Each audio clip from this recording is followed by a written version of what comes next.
Good morning, everybody, and welcome to EUSAIR Pillar 5 panel on empowering youth with skills and entrepreneurship, the hardest word to say, for a resilience EUSAIR region. My name is Dijana Hecimovic. I am Pillar 5 coordinator from Croatia, and I want to thank you for being here today with us.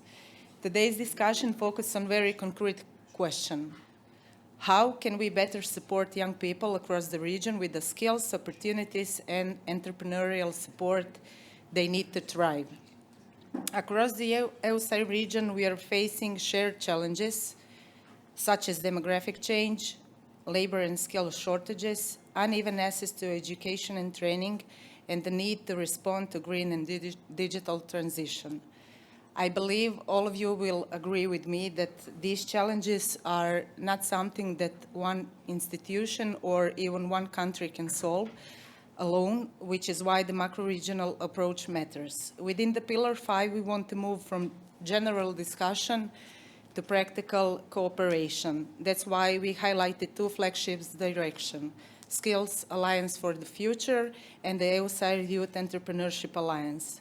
We are joined today by Maja Mimica, key expert for the study Skills for a Competitive and Resilient EUSAIR region, Mr. Julien Debay, Policy Officer for Inclusive Entrepreneurship in DG Employment, Ms. Tanja Kožuh, here in person, CEO of Primorska Technology Park, and Mr. Niko Bucalo, a young entrepreneur from Croatia and also CEO of Textile Loop.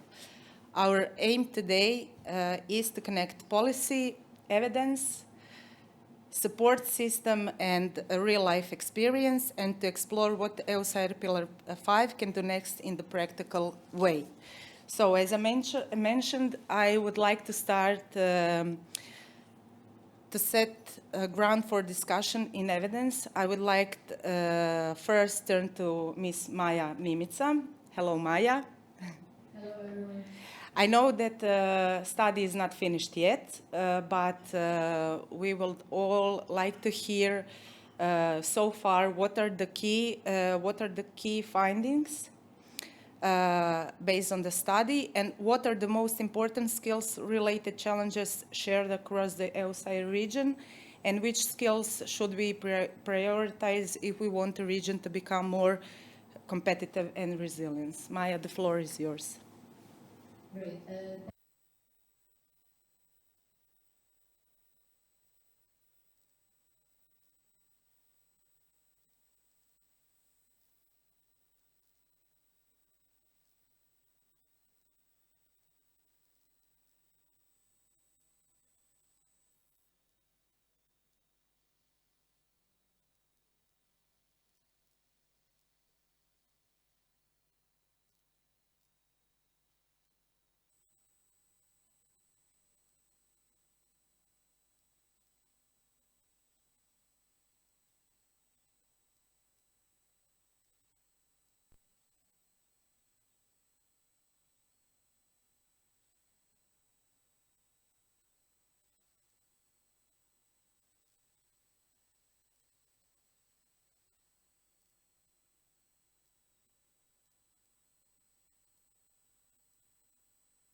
Thank you, Maya, for highlighting challenges that are especially relevant for young people, but also highlighting opportunities for Pillar 5.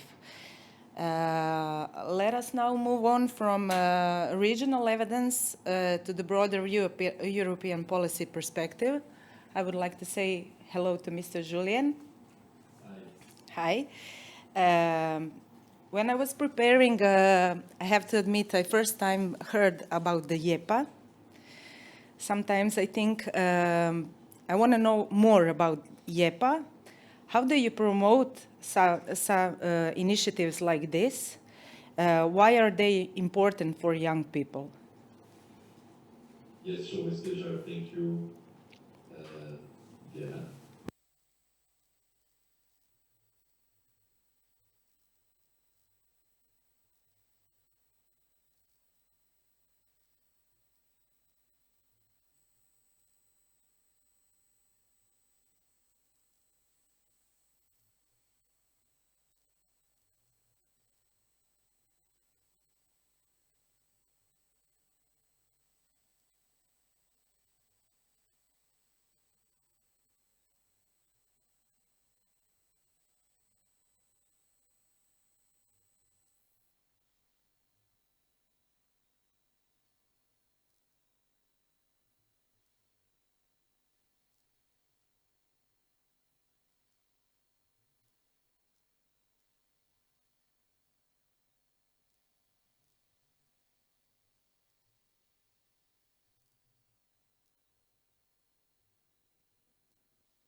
Thank you, Julian. It was a lot of important information. Later, we will talk about the Erasmus program because our panelist Nico here was the user of this program.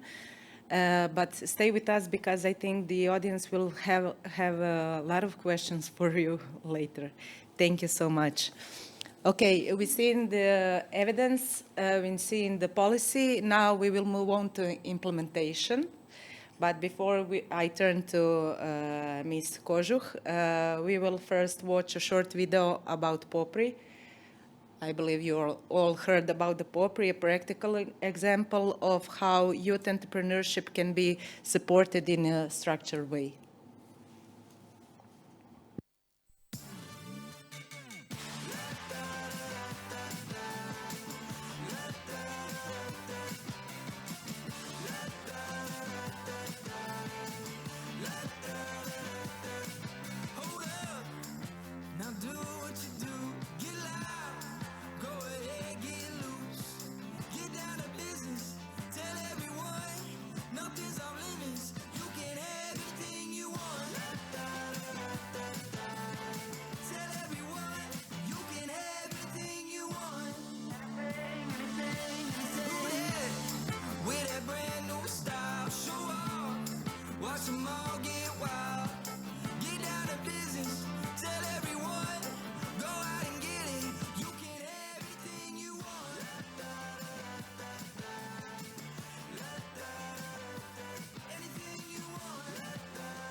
My beloved child, I do not Thank you, hold Tanya, back the for being blessing, here with us. but I am waiting to see whether your My heart is first pure question enough for to you, carry can it. you For an please inheritance is explain us what are the key elements of POPRI and in your opinion, why has it been successful in encouraging young people to develop entrepreneurial ideas?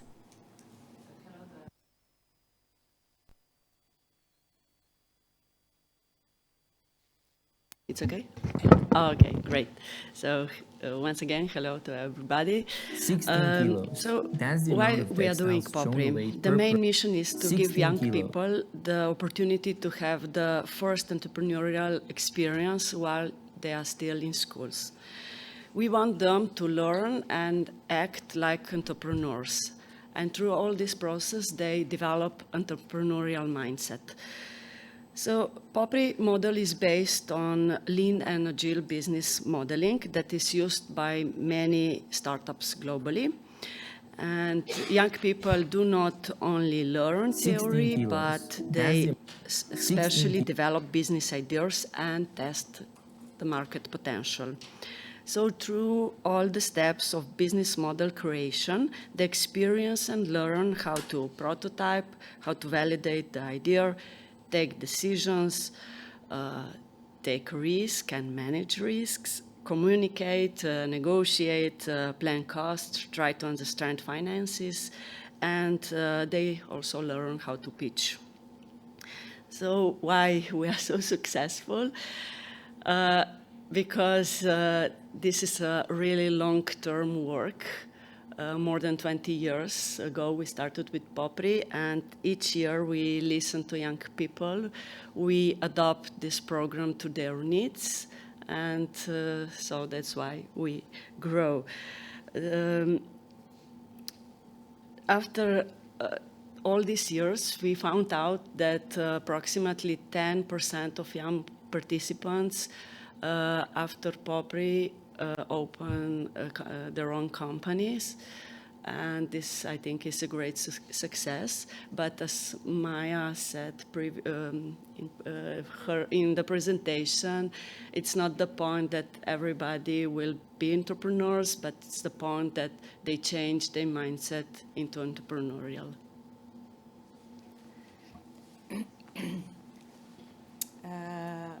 In your experience, what kind of mentoring do young people need most?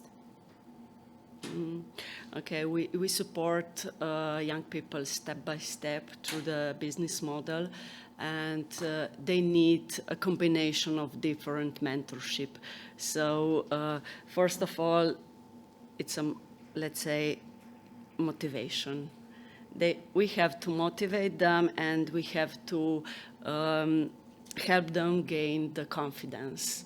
And then step by step through business modeling, so identifying the real problems of people and society. They're trying to find solutions that will change our lives in a better way.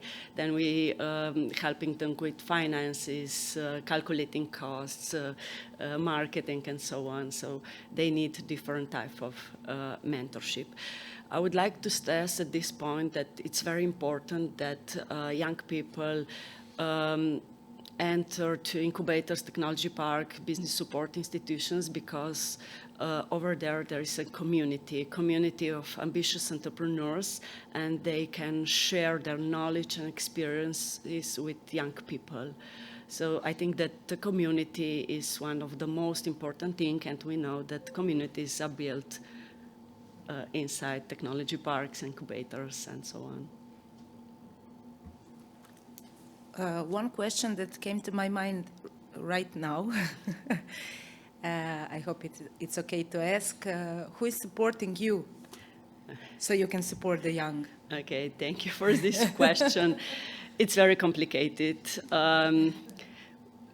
I think that building Popri means being entrepreneurs, being very creative, innovative.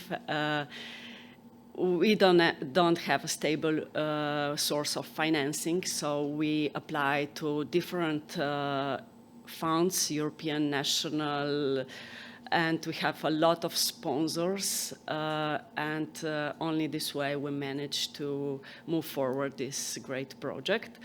It would be great if the project would be recognized as the, let's say, strategic project for the macro region, for Europe, because it has potential and it has a lot of good results. I agree with you, because Popri is one of our main projects under our flagship. So I hope you will get the support you need, because you're doing really nice job. Thank you. Thank you. And now, finally, it's very important that we not only stay at policy, evidence, and support system. I want to hear directly from a young entrepreneur about what this journey really looks like. Before I introduce Nico, we will watch a short video. Kilos. That's the amount of textiles thrown away per person each year in the EU. Turning this waste into new value, that's the idea that sparked my interest. A paradigm that's built on circular economy, sustainability, and smart material reuse. Hello, my name is Nico, and I'm the founder of Textilo.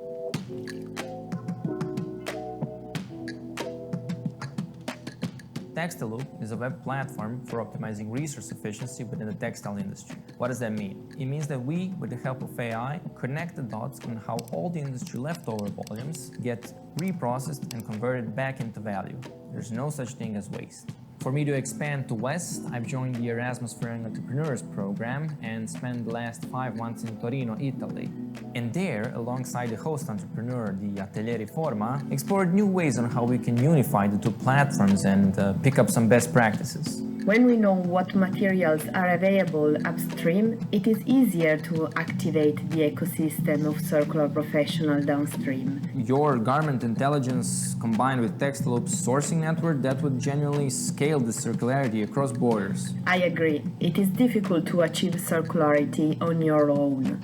We need a partnership like this to make change happen. Live interactions like these were the highlight of my exchange. The I program was the perfect acceleration to market in Textiloop's case. It provided us with practical knowledge, contacts, collaborations, and confidence to scale Textiloop beyond Croatia.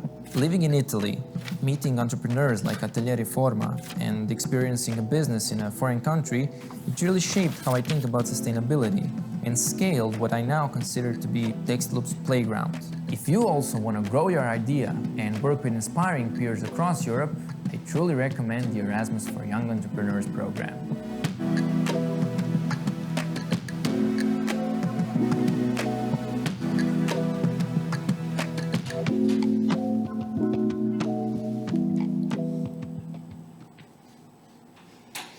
So, Nico, thank you for being here with us. My first question is, how did your entrepreneurial idea emerge, and how did you decide it, and what motivated you to turn it into a business?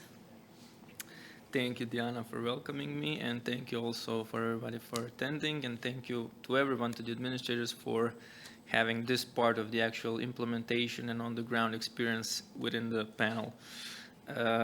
So how did the idea start? I mean, basically, there's a global problem that you have to be aware of.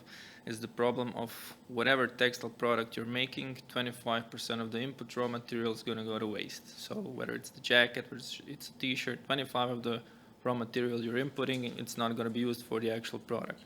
So this is the fact that we were stunned with, and initially we were only, about the beginning and the commencing of the project, we were only a student association trying to go around town, contact manufacturers, contact suppliers, contact retailers who have excess material.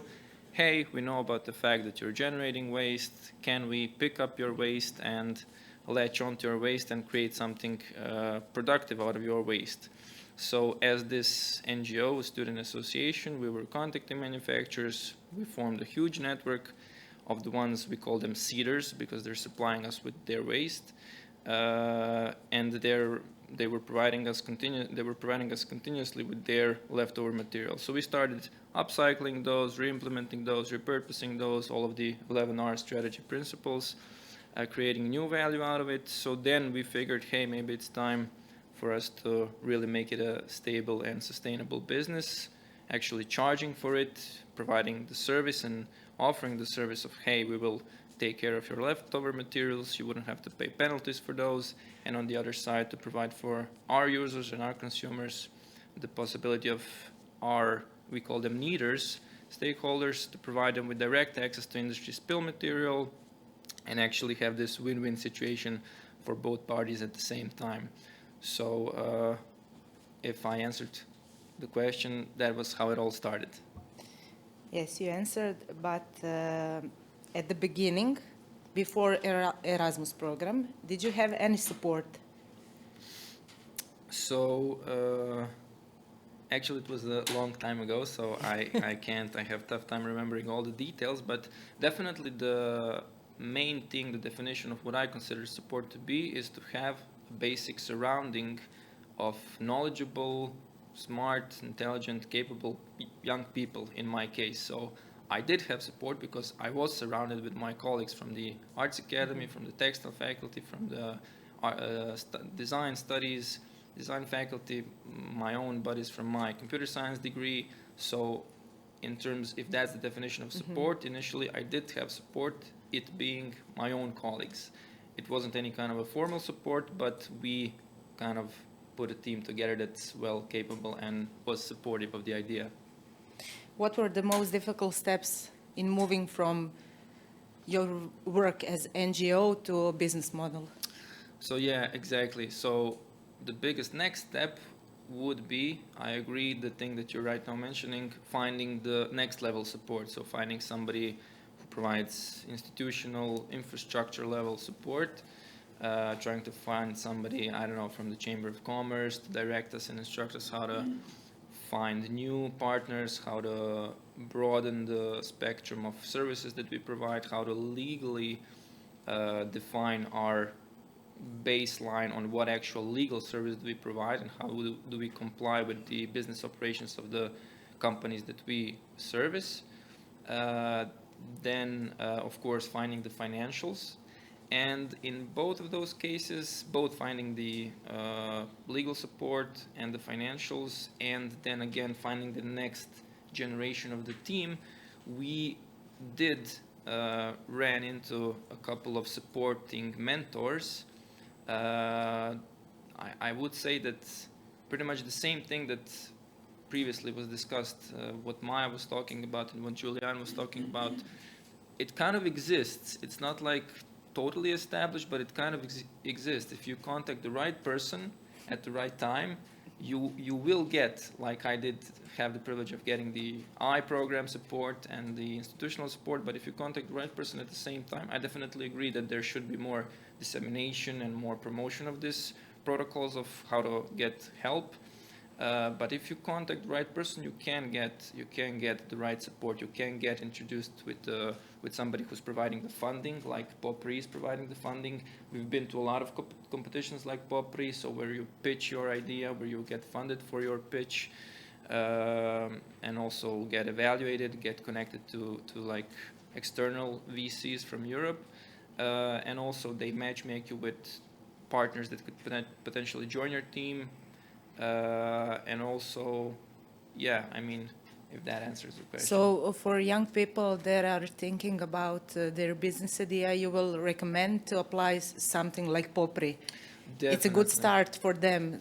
Definitely. Because they get the connection. Definitely. Okay. Before raising our first round, we were like a double-digit number of times we were going to award hackathons, competitions, applying for us to pitch somewhere. So we went all over Europe just pitching our idea first as a preliminary assessment whether the idea is even feasible. Did you have all the skills needed for the starting up the business? When you look back now, do you believe that you missed some skills? Definitely, I agree with Maya's analysis regarding skills. So yeah, we definitely notice a huge amount of skills, how to say, emigrating abroad and going out of the country. So we definitely feel the gap in fulfilling all the vacancies in our team. But definitely, as we are currently in the Department of Green IT, we kind of have the privilege of being enough of a self-guided and self-supported, and we do have the capabilities because we are an Industry 5.0 startup doing into IT, but we definitely see the barriers within the textile industry, for example, the workers, the textile sorters. There's no infrastructure for textile sorting, missing HR resources there, missing data, missing of course the infrastructure is missing still, defining the DPP legislation, etc., but a lot of things are missing and the skills are missing. But kind of in our department, us being the IT green startup, we kind of do have all the skills covered. But I definitely agree that further both investing, both financing, and both exploring how to bring skills to the market is definitely needed. I believe you established Textile Loop 2 years ago. Exactly, 2024. Do you think that you need further support for the future work of your company? I mean, is there anyone who wouldn't say yes to that question? Definitely. I mean. And what support? I mean, the support in us trying to bridge and span our market and to disseminate the market abroad more to Western European parts. So definitely contacts within we definitely notice a couple of times that within within the scope of our projects, us being the green IT digital infrastructure for textile optimization, there's no funding concretely for Croatia. So there's a lot of funds and financing cohorts that are supporting, I don't know, France, Spain, Italy, Portugal, all the countries on the west of Europe, but there's no kind of standard of Croatia being implemented and included in all of those listings. So definitely we would much appreciate the support of getting acquainted with contacts further west. And of course, the scaling of a business itself, it requires for you to get next level education, get next level business modeling skills, modeling the architecture of the business, HR resources, doing the financials in a more stable way, not at this like lean and agile as we're right now as a startup. So anybody from the team doing anything, but to have it more like established and settled. So definitely further support in, I would call it as a general term, scaling. For example, you know, the EU Incorporated Act. So definitely we would love support for us being incorporated within the EU, not a particular Croatia incorporation. So I would leave it at that for now. Thank you so much. I believe the audience will have further questions. Please, of course, of course. Now, I would like to open the floor for the audience because I think we have really great panelists today. So here is your opportunity now. Audience, the floor is yours. Does anyone have any question? Not for me, of course. May I? Yes, of course. I hope that the people online can hear me. Do we have a mic? No. Okay. Well, I represent Uniadrion, and I'm here with many colleagues today, including our Secretary General. For those of you who don't know, Uniadrion is the Association of Universities from the Adriatic-Ionian region. And I would like to say something about what Maya said, the uneven collaboration between academia and business world and enterprises, which is also connected with the program presented by our colleague from DG Employment, Erasmus for Young Entrepreneurs, of course being an association of universities, we know it, because all of us come from a university. As for the uneven collaboration, we, with our 20 past years of experience in the area, in the academic world, have realized this as well. And that's why we are nowadays putting in practice activities to leverage this uneven collaboration. For example, just to give you an example, next month, between June and July, we will organize a staff week in Italy for people from the other side of the sea, the Adriatic-Ionian region.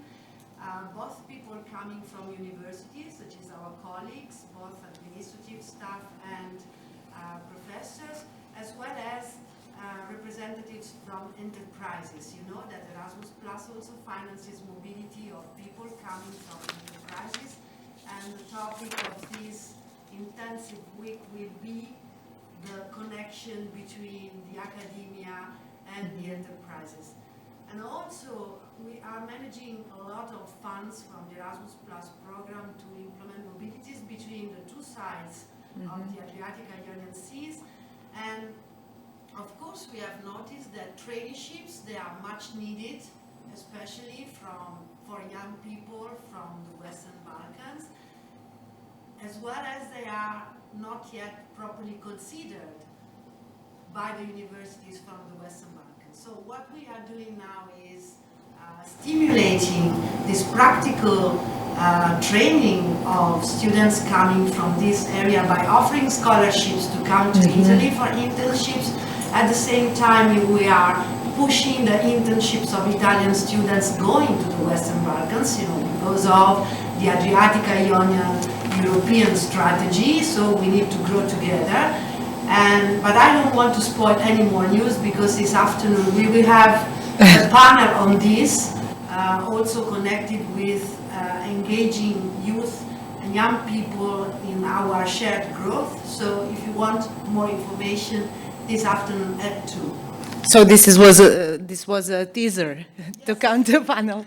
Yeah, no, it's really, I think we, as a pillar 5, are the youngest pillar. So we are social pillar, and we are trying to find, we want to have something concrete. So information like these are good for us to hear, because, as I said earlier, sometimes I think we don't get the all information.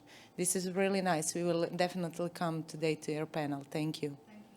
Any other question from the audience?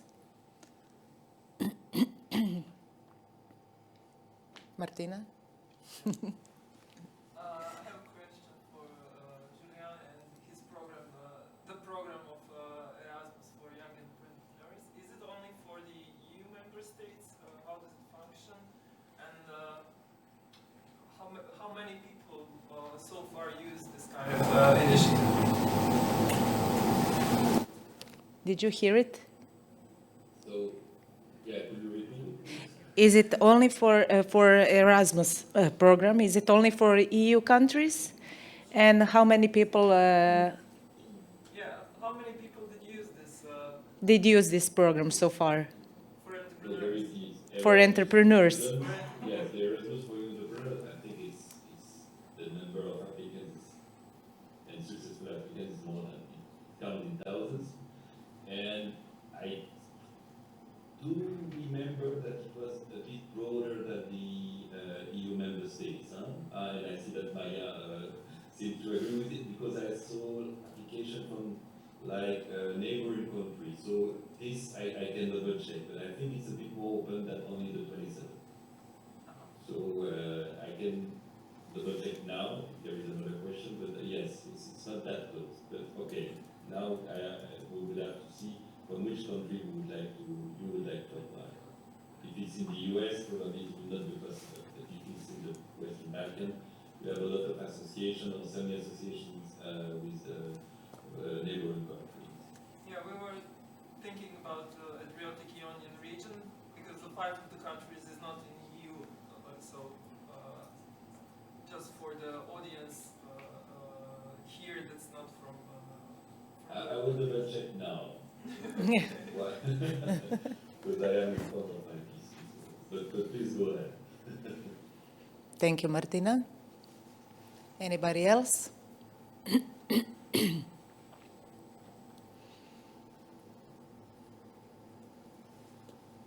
there is no other question, I probably can say to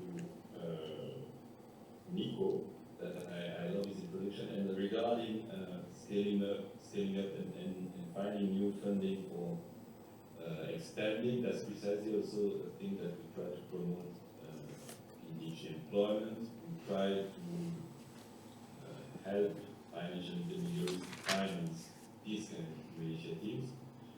We call that social finance because these businesses have a kind of social or environmental goal, and probably what we could do is contact Impact Europe, which is an association of impactors, and they have a project in your region currently called Impact Seed, and they are looking for funds, but also for enterprise funds. So Impact Europe for the project Impact Seed, we can be in contact together after this session. Because you're right, there is a lot of funding, much more funding available in the eastern countries, but one of the goals of the Commission is to develop impact finance or social finance in your region as well. So let's keep in touch. Parfait, merci beaucoup. If there is no other question, I would like to conclude our session. I want to thank all of our panelists for today. I think it was very rich and practical discussion. I wish Tanya and Nico all the best in the future work. I think that we can conclude that supporting young people requires more than isolated measures. We need better connection with education, labor market system, stronger entrepreneurship support ecosystem, and more inclusive access to opportunities across the whole region. We, as a Pillar 5, are going to focus our future work on bringing something through our pillar, something concrete. I think it's important to build a practical cooperation across the EUSAIR region. Thank you all for joining us today. I double-checked. It seems that Progressive for an Entrepreneur is open to Western Balkans in general. So please go ahead. Thank you.